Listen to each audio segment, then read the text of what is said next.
Bismillahirrahmanirrahim. Assalamualaikum warahmatullahi wabarakatuh. Perkenalkan, nama saya Saiful Haribianto. Di sini saya akan coba untuk men-sharingkan mengenai tentang cyber esensial di Capster ke-7, yaitu melindungi domain keamanan cyber. Di Capster 7 ada 4 pembahasan. Yang pertama adalah sistem dan perangkat pertahanan, kedua adalah server hardening, ketiga adalah network hardening, baru keempat adalah keamanan fisiknya. Kemudian kita masuk ke bagian pertama, yaitu sistem perangkat pertahanan. Nah, sistem perangkat pertahanan ada yang namanya host hardening. Hardening itu apa? Hardening adalah upaya kita untuk melakukan perlindungan sebuah device ataupun yang lainnya dari serangan musuh. Intinya di sini hardening adalah penguatan agar tidak terkena serangan atau penguatan agar terhindar dari serangan musuhnya. Di host hardening antara lain ada di sini adalah keamanan sistem operasi. Sistem operasi memainkan peran penting dalam pengoperasian sistem komputer dan merupakan target dari banyak serangan. Biasanya serangan atau attacker dia menyerang keamanan dari sistem operasi tersebut. Untuk melakukan penguatan terhadap keamanan sistem operasi, kita melakukan apa aja?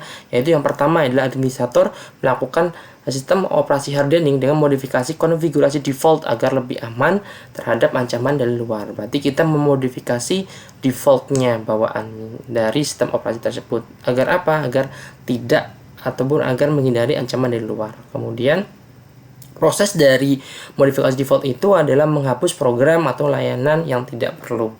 Kemudian persyaratan penting lain dari sistem operasi hari ini adalah penerapan tambahan atau ada patching dan yang lainnya.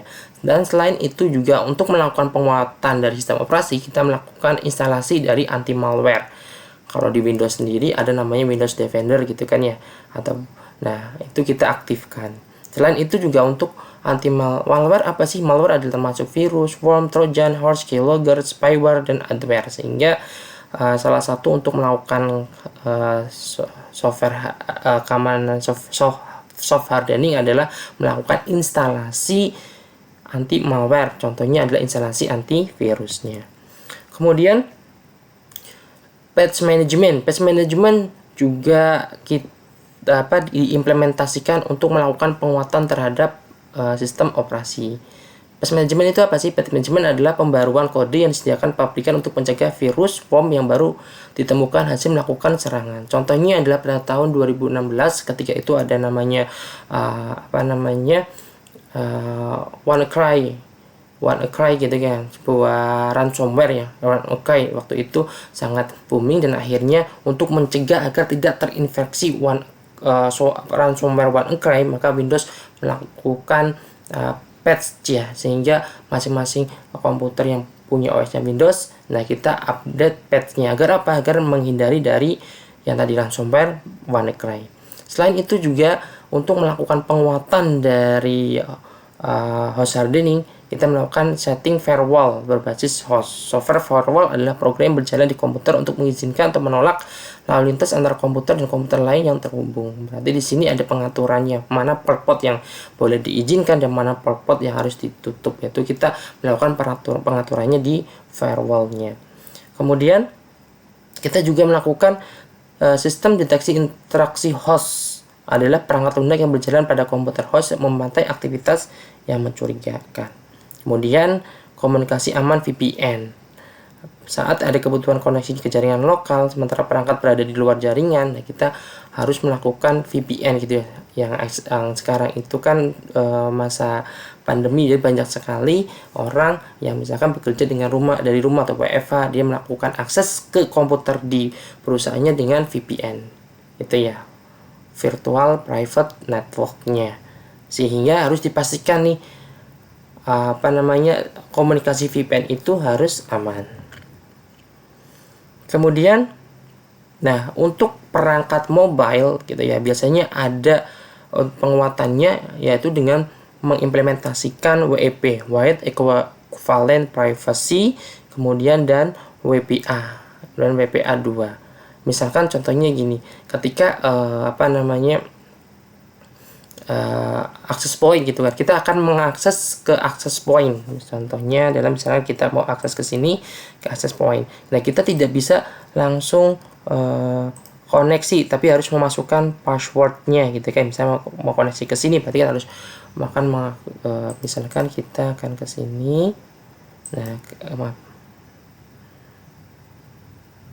bentar, misalkan ini deh. Ketika kita akan mengakses ke sini, maka kita perlu masukkan passwordnya. Nah, password settingan di access point ini ntar ada settingannya WEP atau WPA gitu ya. Nah, kemudian selanjutnya adalah mutual authentication. Dan untuk melakukan penguatan dari sistem perangkat pertahanan untuk sistem hardening wireless dan mobile device juga mutual authentication. Ini contohnya apa? Contohnya misalkan kita HP kita ada WA kita deh, kita punya aplikasi WA ya.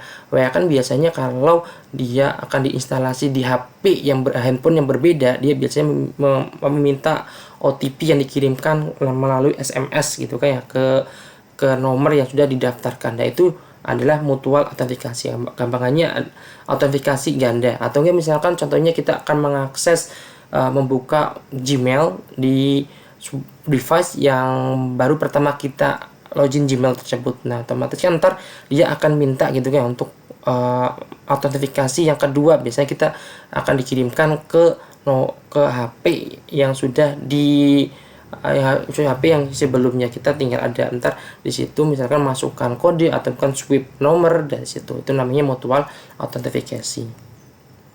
Kemudian untuk perlindungan data hostnya, yaitu pertama yaitu kontrol file.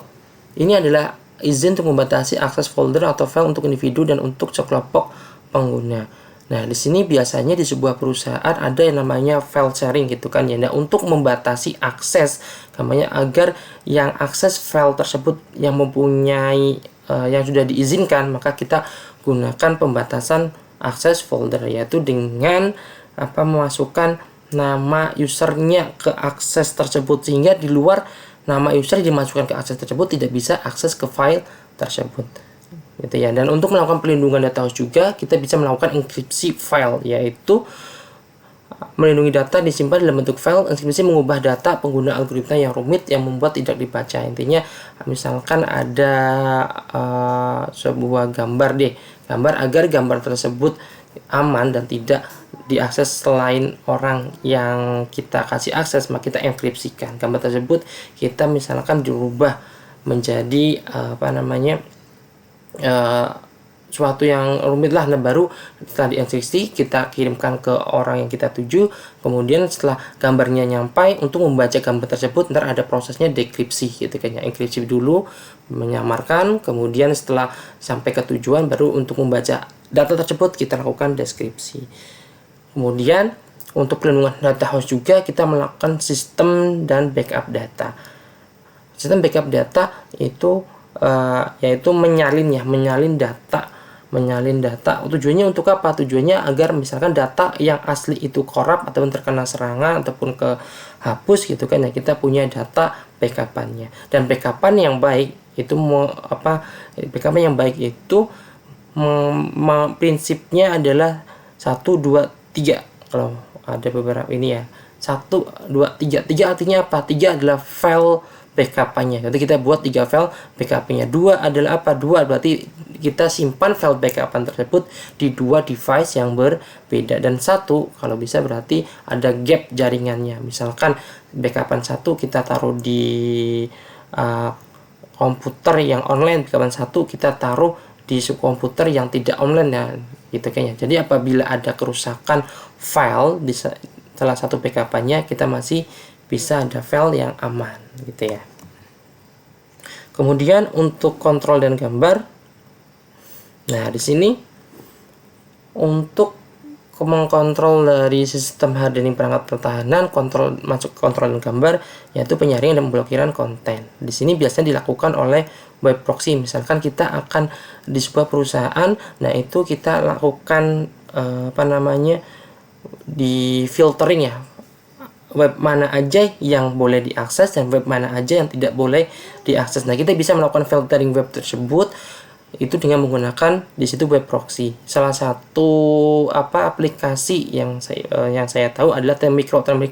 Dia adalah antivirus. Selain antivirus juga dia, kalau misalkan kita ini servernya ya, kita bisa implementasi web proxy menggunakan Termicro gitu ya. Di situ kita bisa mengatur mana web yang boleh diakses dan mana web yang tidak boleh diakses. Kemudian selanjutnya adalah cloning disk dan deep freeze. Cloning disk berarti menyalin isi hard disk komputer ke file gambar, nanti cloning gitu kan ya. Kemudian deep freeze, nah ini biasanya dipakai di banyak di laboratorium kampus gitu kan ya. Nah itu misalkan kita deep freeze-nya adalah C, berarti apabila mahasiswa misalkan melakukan fungsi dari defresh itu mencegah perubahan apapun yang ada di C, misalkan kita defresh-nya dari C ya gitu, sehingga kalau misalkan kita install sesuatu setelah di defresh kemudian kita restart, maka instalan itu akan hilang. Intinya defresh itu berarti meng-freeze gitu ya, meng-freeze drive C pada waktu tertentu. Kalau dia restart, dia akan kembali lagi ke waktu pertama freeze-nya gitu ya. Biasanya ini dipakai untuk lab-lab di kampus menggunakan defresh. Fungsinya agar apa? Yang tadi untuk mencegah, pertama adalah mencegah virus yang masuk ke misalkan drive C-nya, kemudian misalkan file-file yang tidak penting mahasiswa misalkan masuk ke my dokumen, kemudian masuk ke download. Nah, itu untuk mencegah itu maka dilakukanlah defresh.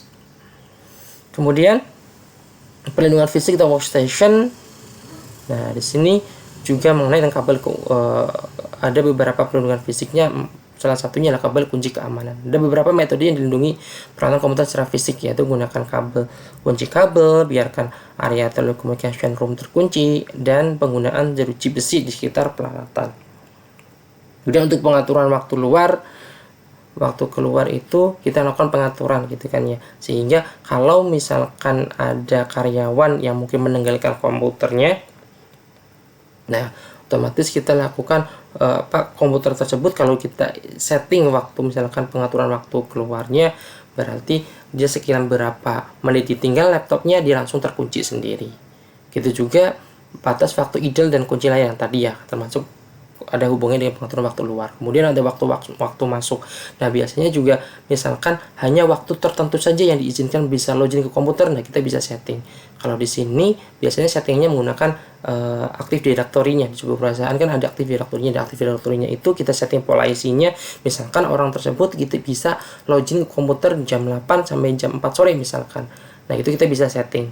Selain jam 8 sampai jam 4 sore dia tidak bisa akses. Nah, itu adalah waktu masuknya.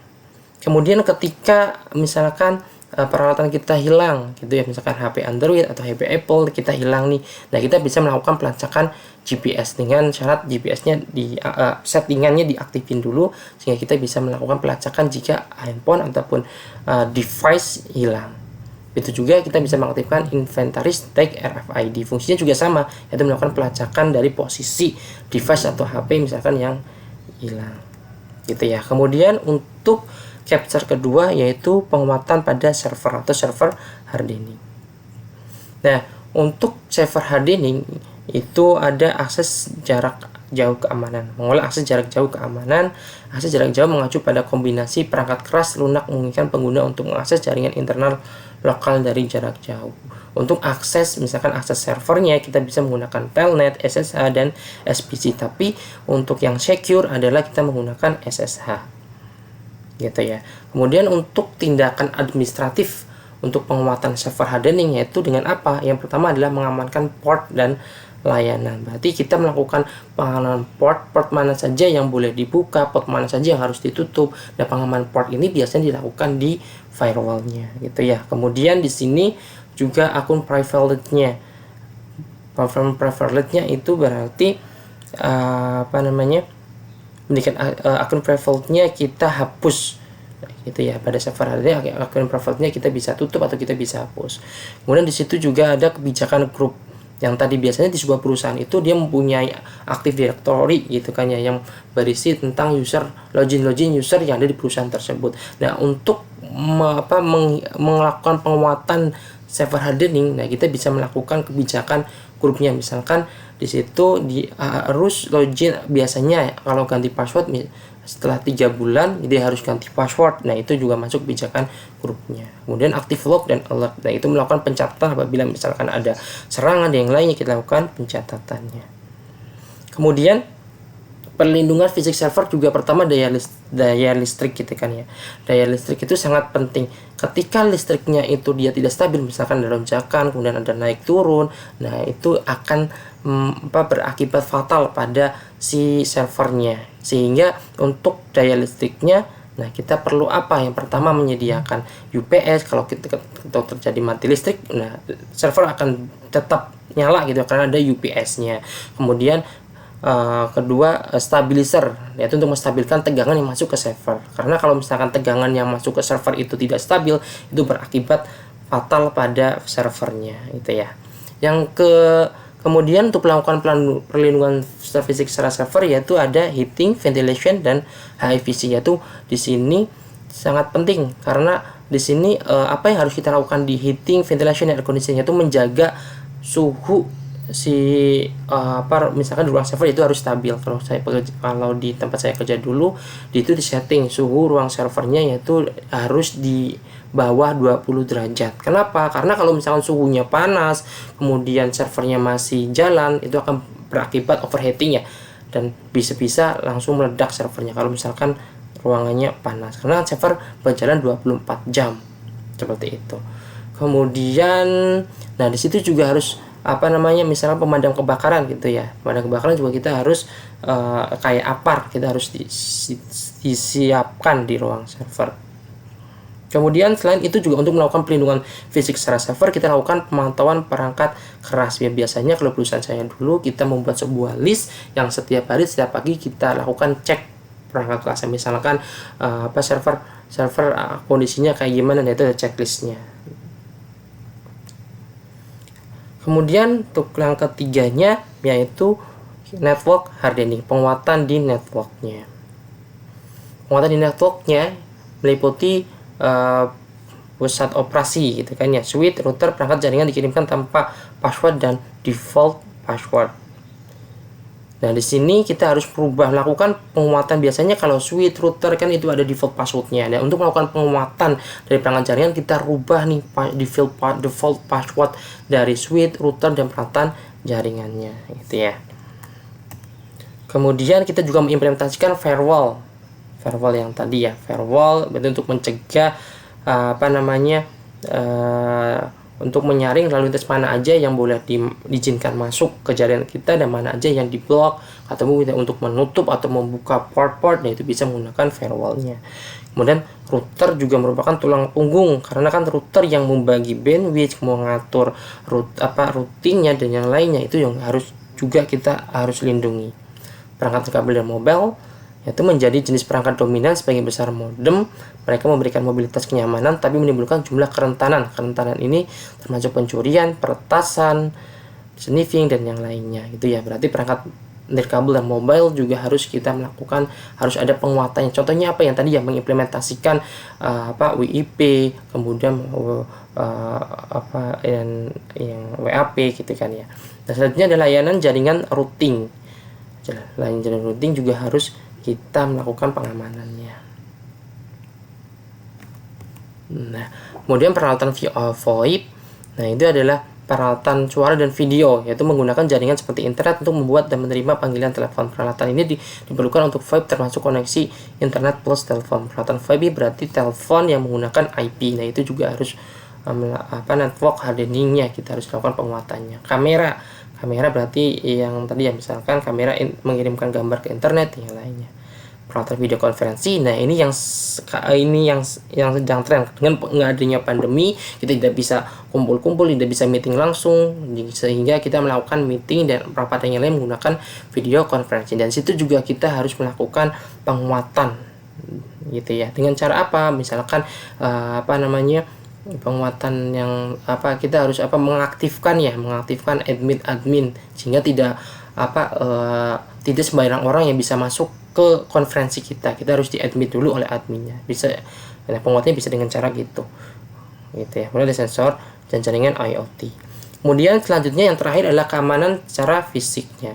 Nah, untuk penguatan keamanan secara fisik yang pertama adalah misalkan dengan pagar atau barikade hambatan fisik yang tadi ya, misalkan di ruang server itu agar yang masuk itu adalah orang yang punya aksesnya gitu kan, yang berarti kita sediakan misalkan sebuah pagar atau sebuah barikade. Kemudian juga biometrik, misalkan yang tadi hanya orang tertentu saja yang bisa masuk ke ruang server tersebut. Nah, kita sediakan sistem door lock system ya. Di door lock system itu ada sebuah aplikasinya, nah yang hanya bisa masuk ke ruang server tersebut. Misalkan kita dengan menggunakan sidik jari baru pintunya bisa terbuka, itu biometrik misalkan. Kemudian juga selain sidik jari juga bisa menggunakan ID card. Hanya orang tertentu yang punya ID card-nya saja yang bisa masuk ke ruang server dengan menempelkan ID card di door lock system tersebut. Ketika ID card-nya itu terbaca dan dikasih akses, maka baru pintunya bisa terbuka dan kita bisa masuk ke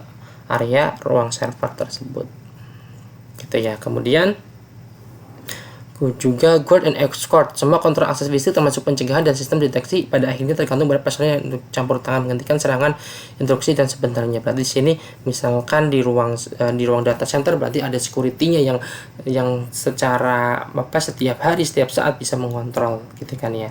Kemudian selain itu untuk penguatan secara fisik juga kita misalkan pasang CCTV gitu kan ya, video dan pengawasan elektronik, pasang CCTV-nya. Kemudian RFID dan wireless surveillance, jenis pengawasan ini digunakan untuk mengolah dan menemukan aset sistem informasi penting dan menggunakan RFID dan surveillance-nya. Oke, mungkin itu saja yang bisa saya sampaikan di chapter ke-7. Kurang lebihnya saya mohon maaf. Wabillahi taufiq wal hidayah. Wassalamualaikum warahmatullahi wabarakatuh.